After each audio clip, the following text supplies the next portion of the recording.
How did your part in the Phantom Menace come about, which many people may not even know you were in? No, I was 12. Like they do, and they still do with a lot of big budget films, they don't give you a script and they don't tell you what the character is. So you go to an audition, and then one day they phoned and they said, oh, you've got a part. But they didn't say what the part was. So I turned up going, oh, I've got a part in Star Wars. And actually it turned out that I'd got hired because I looked the same as Natalie Portman, and I was her stand-in. And occasionally they'd use me in the back of shots. And I haven't seen the film since I was about 13, so I'm not actually quite sure what the part was. Well, the rumors are that Natalie Portman ended up dubbing your part. Yeah, she could have done. I mean, Yeah. I don't remember saying anything. I'm pretty sure I was just in the back of the shots, but I could have done, and she could have done. I have no idea. There were several other roles in some British miniseries like Oliver Twist before your global breakout in Bend It Like Beckham. I wonder if you could take us through that adventure for you. Did you know going in that this was going to be something special? No, it was embarrassing. It was like, I mean, if you can imagine at the time, I'd say to my friends, I'm doing this film about a load of girls playing soccer, and it's called Bend It Like Beckham. And they were like, oh, really? That sounds really uncool. So we had absolutely no idea. And the reason I'd got it was actually because I'd done a film the year before called The Hole, which was about a bunch of teenagers getting stuck down a hole and dying.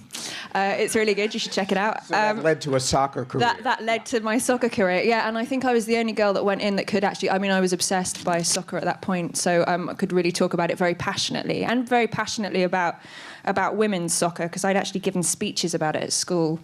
And so I think that's kind of what got me the part.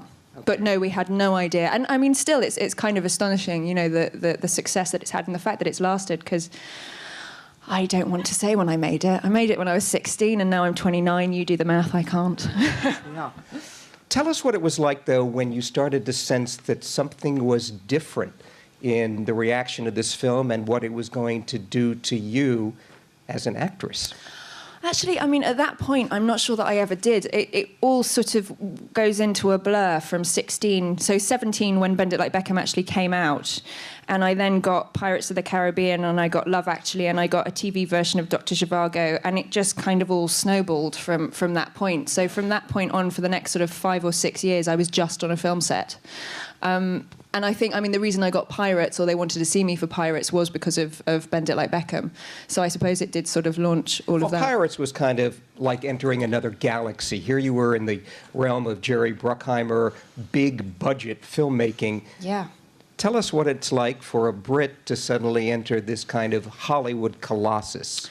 It was mad. I mean, and particularly, I don't know if it's as a Brit or just as a 17-year-old, you know. And I remember going to Hollywood for the first time, or actually, I'd only packed a small bag when I went over to make it, because I was convinced they were going to fire me. And I actually went for that audition, and I was angry at my agent for sending me to it, because I was doing exams at school. And I thought, there's no way I'm going to get this. This isn't, you know, this is so beyond, this isn't going to happen. And obviously, because I was so pissed off when I turned up, they were like, wow, she's got real attitude. This is great. And it worked. But yeah, I mean, yeah, it was mind-boggling. Just the size of it and the amount of people. I mean, it's still mind-boggling, you know, the amount of people that it takes to make those sort of films, and the amount of money that you can literally see in front of you is quite frightening. What about the experience as an actress in the midst of such economic Well, I mean, I think it was splendor? more... I think really what I can say, not really remembering it very well, is that Johnny Depp playing that part, because on the page it was an absolutely straight lead. There was none of the kind of Jack Sparrowness, none of the drunkenness, none of that was in there. None of the Keith Richards. None of the Keith Richards was in there, and so the first time I saw it was at the read-through, and just going, wow, you can make that from that how does that imagination, you know, is astonishing. And at that point, having... Was it a surprise for the director as well, that Depp was taking the character? I think the director knew. I'm not... Well, actually, no, I mean, he said the producers didn't. And I think they might have been quite shocked. And him saying, look, this is the only way that I can play this. And so if you don't want it, then that's fine. But this is the way I'm going to play it. So seeing that kind of, you know, that imagination and that kind of the balls of it was quite astonishing. Oh, pirates, so many pirates. It took such a long time. I think I started it when I was 17 and I didn't finish it until I was 21. So it was sort of, So it was like college. It was college. It was piratical college.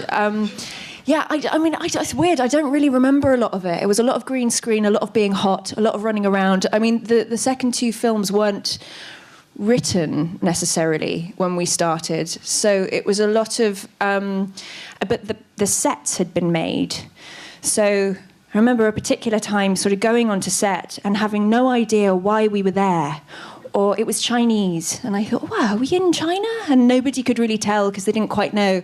And nobody had given sort of, because you have to get every executive has to say yes to the script. And they hadn't, but we needed to shoot the scene.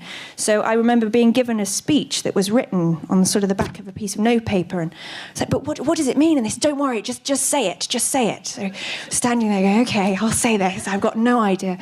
Yeah, it's kind of, yes, they're amazing creations, those things.